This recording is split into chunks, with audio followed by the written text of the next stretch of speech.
Hello friends, मेरा नाम विवेक सिंह राठौर है एंड मैं आपको इस वीडियो लेक्चर सीरीज के थ्रू 555 टाइमर इन मोनोस्टेबल मोड पढ़ाने वाला हूँ। ठीक है, तो अभी तक ये 555 टाइमर का फोर्थ लेक्चर है। इसमें हम लोगों ने बेसिक्स पढ़ चुका है, पिन डायग्राम्स को, सर्किट डायग्राम, फिर उसमें हम लोगों ने एप्लीकेशन देखा था कि मिसिंग पल्स कैसे डिटेक्ट किया जाए 555 टाइमर से।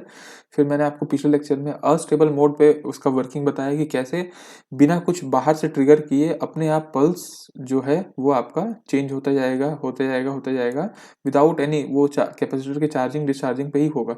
तो अस्टेबल मोड भी देख सकते हैं। अब हम लोग देखते हैं मोनोस्टेबल मोड, मतलब क्वासी स्टेबल स्टेट से स्टेबल स्टेट से क्वासी स्टेबल स्टेट में आने के लिए उसको एक ट्रिगर की जरूरत पड़ती है, मोनो ट्रिगर, एक ट्रिगर की जरूरत पड़ती है जिससे वो क्वासी से स्टेबल स्टेट से क्वासी में आ जाएगा। अब स्टेबल क्या है? स्टेबल का मतलब होता है शांत टाइप का, कि एक अवस्था में है तो एक ही अवस्था में रहेगा, दैट इज स्टेबल स्टेट। और क्वासी स्टेबल क्या है? चेंज होना, है ना। तो स्टेबल में क्या होगा कि जैसे अगर पल्स है तो अगर 1 है तो 1 ही रह जाएगा, 0 है तो 0 ही रह जाएगा। लेकिन भाई उसको चेंज भी तो कराना पड़ेगा, तो उसके लिए हम लोगों को एक पल्स की फट से देना पड़ेगा।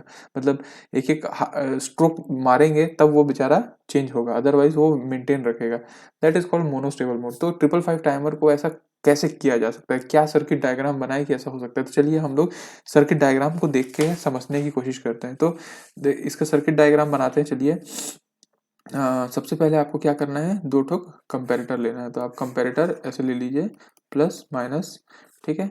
और यहाँ पे आपका कंपैरेटर आ गया, ये आ गया प्लस माइनस, ठीक। ये आपका आ गया C1, ये आपका आ गया C2।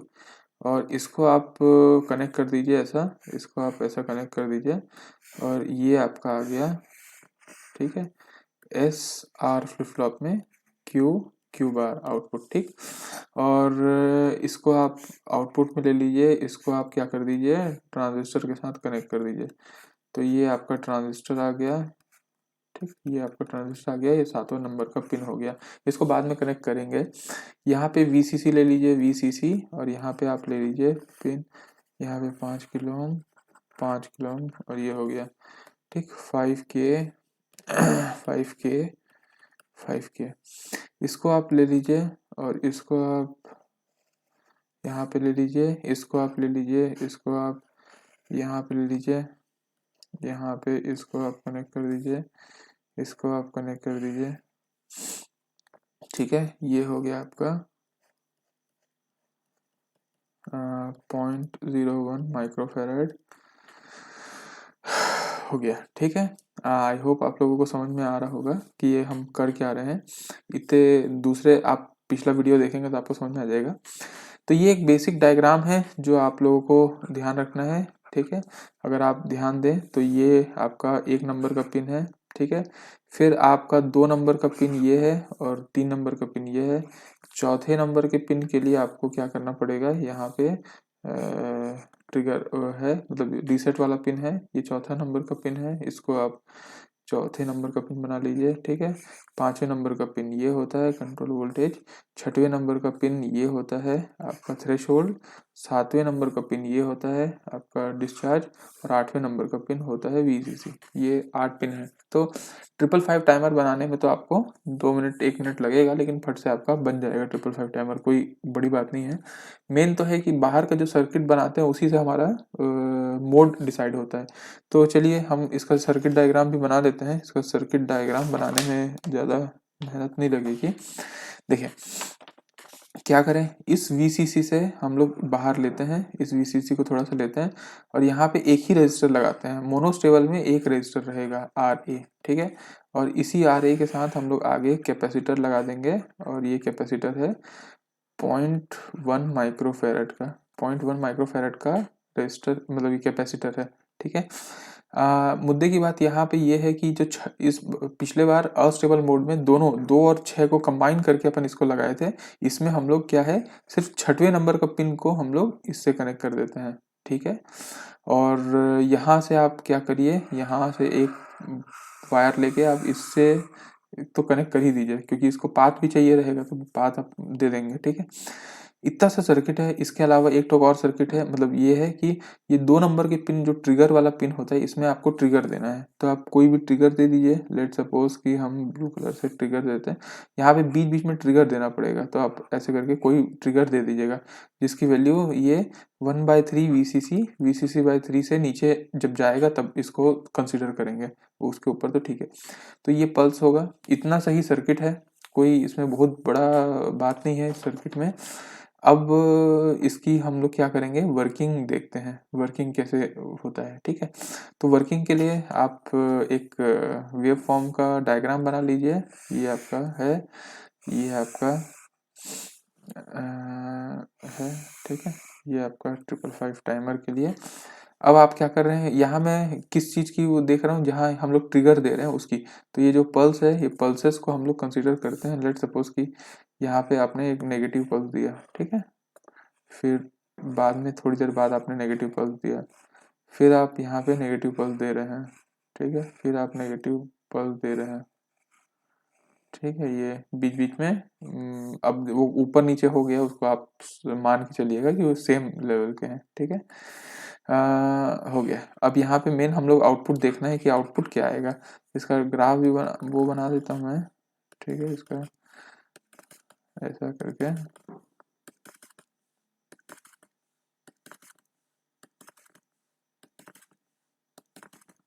ठीक है, ये हो गया। अब इसका चलिए हम लोग क्या करते हैं, इसका वाइट कलर से नहीं, येलो ब्लू से ही, ब्लू को कोई और कलर ले लेते हैं। चलिए ये ले लें, ब्लू ग्रे, ये वाला ले लेते हैं। चलिए यही ठीक है। हाँ, अब इसका सर्किट डायग्राम को समझते हैं।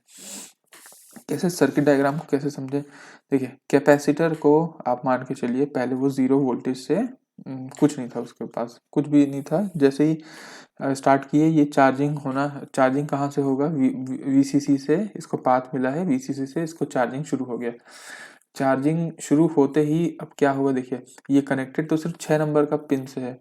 6 नंबर के पिन से अगर कनेक्टेड है तो भाई धीरे धीरे चार्जिंग हो रहा होगा। एक समय ऐसा आया कि ये जो 2/3 वीसीसी है, 2/3 वीसीसी और ये 1/3 वीसीसी है। अब इससे तो कोई लेना देना नहीं है, कंपेरेटर 2 से इसको कोई लेना देना नहीं है, सिर्फ कंपेरेटर 1 से लेना देना है। और वो अगर कैपेसिटेंस की वैल्यू 2/3 वीसीसी से ऊपर गई, इसका मतलब ये है, और इनिशियली दोनों 0 0 पे हैं, तो ये कंपेरेटर 1 हुआ और ये तो 0 ही है। 1 और 0 होने से क्या होगा, ये फ्लिप फ्लॉप सेट हो जाएगा और आउटपुट आपका 1 आ जाएगा यहाँ पे। इसको आप 0 मान के चलिए, जस्ट उल्टा है जो भी है, ठीक। तो ये आपका 1 आ गया, अच्छी बात है। 1 आने से क्या हो जाएगा, मतलब ये है कि आपका ये 1 हो गया, अच्छी बात है, कोई इसमें। लेकिन 1 हो गया, कैपेसिटर चार्ज हो रहा है 2/3 वीसीसी। अरे किस पॉइंट पे थमेगा क्या, पूरा पूरा कैपेसिटेंस तो फुल्ली लोड हो गया, ठीक है। फुल्ली लोड होने से मान लो ये 2/3 वीसीसी को क्रॉस किया और कंपेरेटर 1 हो गया, ये तो 0 ही रहेगा, क्योंकि भाई इसमें तो कोई लेना देना है ही नहीं, 2 नंबर के कंपेरेटर से ऊपर का कोई लेना देना नहीं है। तो ऊपर वाला अपना बढ़िया चालू हुआ, चार्जिंग हुआ, ये 1 दे दिया, ये तो 0 ही दे देगा। तो ये एसआर फ्लिप फ्लॉप हमेशा 1 0 ही देगा और ये आउटपुट 1 ही आएगा। तो भैया मतलब ये स्टेबल स्टेट में ही रह जाएगा, स्टेबल स्टेट में रह जाएगा, 1 का 1 ही रह जाएगा, आगे कहानी बढ़ेगी नहीं। अरे भैया तो ये तो नहीं चाहिए ना हमको, हमको तो चाहिए कि 1 से कुछ करें, कुछ भी करें जिससे 1 से 0 आए। तो वो क्या करें, अनस्टेबल में क्या हो रहा था, अपने आप हो जा रहा था, अपने आप एक वैल्यू क्रॉस कर रही थी तो फट से डिस्चार्ज, फिर चार्ज, फिर डिस्चार्ज, सब अपने आप हो रहा था, इसलिए वो अनस्टेबल था। यहाँ पे क्या हो रहा है कि यहाँ पे हम लोगों को अगर कुछ नहीं किए तो ये 1 का 1 ही रह जाएगा। तो हम लोगों को क्या करते हैं, 2 नंबर के पिन में एक पल्स लगाते हैं जिसकी वैल्यू VCC/3 से नीचे है, कम होगी। ये करने से क्या फायदा होगा कि ये तो आपका 1 रह गया भैया, ये तो चार्जिंग फुल चार्जिंग होने के कारण, मतलब 2/3 वीसीसी के कारण ये तो 1 हो गया। ये जो वैल्यू है, ठीक है, नहीं, हाँ ठीक है। ये जो इसको आप क्या करते हो, VCC/3 से नीचे ले आते हो, VCC/3 से इसको नीचे ले आए, तो ये क्या हो गया आपका, ये जो वैल्यू है ये आपकी ये वैल्यू कम हो गई, ये वैल्यू ज़्यादा हो गई, तो ये आपका फिर से ये 1 हो जाएगा, ठीक है, ये 1 हो जाएगा। अच्छा, दूसरी बात ये है, अच्छा हाँ सॉरी, चार्जिंग आपको ये बता रहा था कि अगर ये कैपेसिटेंस 2/3 वीसीसी से ज़्यादा हुई, ठीक है, अगर ये 2/3 वीसीसी, तो ये 1 0 था। अभी आप 1 मिनट 2 मिनट इसको भूल जाइए, उसी को बात करते हैं। ये आपका 1 0 था, 1 0 होने से ये 1 दे दिया, उसके आगे मैं आपको बताने ही भूल गया। 1 होगा तो क्या है, ट्रांजिस्टर को 1 देने से ट्रांजिस्टर सेचुरेशन में चला जाएगा, सेचुरेशन मतलब शॉर्ट सर्किट, शॉर्ट सर्किट होने से ये जो कैपेसिटेंस है इसको एक पाथ मिल जाएगा डिस्चार्ज होने का, तो कैपेसिटेंस डिस्चार्ज होना चालू हो जाएगा। मतलब कैपेसिटेंस चार्ज हो रहा था, हो रहा था, हो रहा था, हो रहा था, हो रहा था, कैपेसिटेंस चार्जिंग होने के बाद 2/3 वीसीसी को क्रॉस करने के बाद वो डिस्चार्जिंग शुरू हो जाएगा, और जहाँ ये डिस्चार्जिंग शुरू हुआ तो ये डिस्चार्ज होते जाएगा, होते जाएगा, होते जाएगा, और होते ही चला जाएगा, उसको कोई रोकने वाला नहीं है। मतलब उसको कोई ऐसा है कि उसको कोई उठाए तो भाई, मतलब डिस्चार्जिंग हुआ उसके बाद चार्जिंग कौन करेगा, ये मेन मुद्दा था। मतलब जो मैं आपको मोनोस्टेबल बता रहा था वो यही था कि भैया चार्जिंग तो हुआ, चार्जिंग तो आपने वीसीसी से कर दिया, फिर ये 2/3 वीसीसी को क्रॉस किया तो ये डिस्चार्ज होना शुरू हो गया। भैया डिस्चार्ज होगा तो भाई किसी भी उसको अगला चार्ज कौन कराएगा, फिर से चार्जिंग कैसे होगा, क्योंकि ये तो फिर ऐसे रहेगा। तो अब क्या करें इसमें, आपने एक पल्स लगा दिया, पल्स लगाने के बाद क्या हुआ, पल्स लगाने के बाद वैल्यू तो डिस्चार्ज हो रहा है, ये कैपेसिटेंस डिस्चार्ज होना शुरू हुआ इसके वजह से, तो ये जो कंपैरेटर की वैल्यू है ये 0 हो चुकी, क्यों, क्योंकि ये वाली जो इसकी पॉजिटिव टर्मिनल पे है वो वैल्यू कम हो गई 2/3 वीसीसी से, तो ये तो 0 हो गया। अब यहाँ पे आपने अचानक से दे दिया नेगेटिव पल्स, नेगेटिव पल्स देने के कारण ये कंपैरेटर का नेगेटिव टर्मिनल कम हो गया और ये पॉजिटिव ज़्यादा हो गया, जिसके कारण ये 1 हो गया, और ये 0 1 होने के कारण ये जो फ्लिप फ्लॉप है, ये फ्लिप फ्लॉप अब रीसेट कंडीशन पे आ गया, तो ये 0 हो गया, और 0 होने के कारण क्या हुआ, ये ट्रांजिस्टर फिर से ओपन सर्किट हो गया, ओपन सर्किट के कारण इसको डिस्चार्जिंग का कुछ मौका नहीं मिल पाया, इस वजह से ये फिर से अब चार्जिंग होने लगेगा, और फिर से चार्जिंग होगा, कब तक जाएगा, फिर वो 2/3 वीसीसी तक जाएगा, 2/3 वीसीसी तक गया तो ये फिर से कंपैरेटर 1 और ये 0 हो जाएगा, जिसके कारण फिर से ये सेट हो जाएगा, और सेट होगा तो फिर से ये ट्रांजिस्टर ऑन हो जाएगा, ऑन होगा तो ये फिर से क्या बोलते हैं, ये उसको पाथ मिल जाएगा और ये डिस्चार्ज होने लगेगा। अब डिस्चार्ज होते जाएगा, फिर इसको कुछ कोई चीज़ नहीं मिल रहा है ना कि उसको कोई चार्ज करा पाए, तो फिर आपको एक पल्स देना पड़ेगा, फिर आपने एक पल्स दिया तो फिर ये वही वाली कंडीशन आएगी कि ये 0 हो गया और ये 1 कंडीशन हो गया, जिससे ये रीसेट हो जाएगा। तो आप ये चीज़ को समझ पा रहे होंगे जो मैं आपको बताना चाह रहा था कि आप जब नेगेटिव पल्स दे रहे हैं जो 1/3 वीसीसी के नीचे है, तब ये क्या कर रहा है, ये आपका जो आउटपुट है वो आपका तब आपका आउटपुट आ रहा है, ठीक है। फिर ये मेंटेन रख रहा है कुछ भी, लेकिन जब आप ट्रिगर दे रहे हैं तब ये आपका वो चेंज हो रहा है। तो ये कहानी थी मोनोपल्स की। मोनोपल्स में यूं ही चलता जाएगा। इसकी कहानी में आपको तात्पर्य यही था, समझने का लॉजिक ये था कि मोनोस्टेबल में जब तक आप ये ट्रिगर पल्स नहीं देंगे तब तक वो स्टेबल स्टेट को छोड़ेगा नहीं। यहाँ पे आप जब इनिशियली कैपेसिटेंस की वैल्यू थी तो 2/3 वीसीसी तक जा रहा था, 2/3 वीसीसी से जैसे ही हो रहा था ये कंपैरेटर चालू हो जा रहा था, ये बंद था तो ये सेट हो जा रहा था, सेट होने के कारण ट्रांजिस्टर ऑन हो जा रहा था, जिसके कारण डिस्चार्जिंग मिल जा रहा था और ये कैपेसिटेंस 2/3 वीसीसी को क्रॉस नहीं कर पा रहा था। वो धीरे धीरे फिर गिरना चालू हो जाएगा, गिरेगा, कब तक गिरेगा, जब तक उसको कोई चार्ज, भाई वो गिरता ही चला जाएगा, पूरा ही गिर जाएगा, लेकिन वो चार्जिंग तो नहीं हो पाएगा, कैपेसिटेंस दोबारा चार्ज करना है तो दोबारा चार्ज करने के लिए मतलब उसका जो स्टेबल स्टेट है उसको हटाने के लिए आपको यहाँ पे एक पल्स की जरूरत पड़ेगी। जब आप पल्स देंगे तब वो चार्जिंग को उठा पाएगा उसको, नहीं तो वो चार्जिंग उसका गिरता ही चला जाएगा, ठीक है।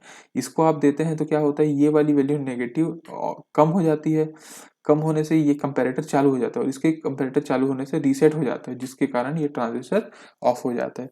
तो ये है आपका मोनोस्टेबल मोड में इसकी वर्किंग, सिंपल सा डायग्राम है वो डायग्राम मैं आपको पिन डायग्राम भी इसका आराम से बता देता हूँ। पिन डायग्राम भी इम्पॉर्टेंट रहता है एग्जाम पॉइंट ऑफ व्यू से, अगर आप देखें तो, क्योंकि कॉम्पिटिटिव एग्जाम में पिन डायग्राम भी आ जाता है एग्जाम में, ठीक है।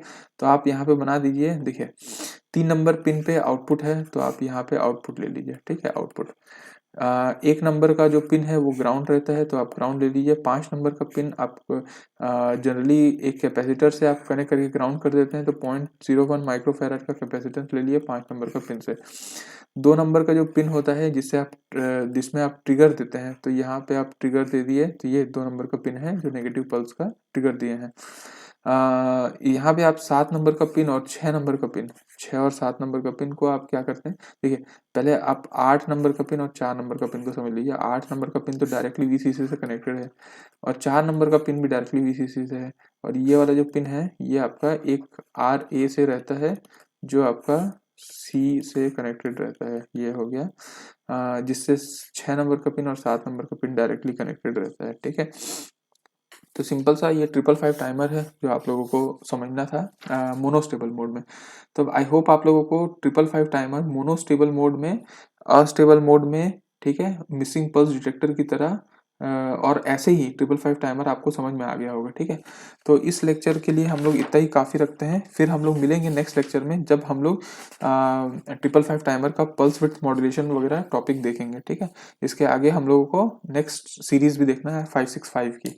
तो फिर मिलेंगे नेक्स्ट लेक्चर में, तब तक के लिए tata bye bye, see you, have a good day सभी को, जय हिंद जय भारत।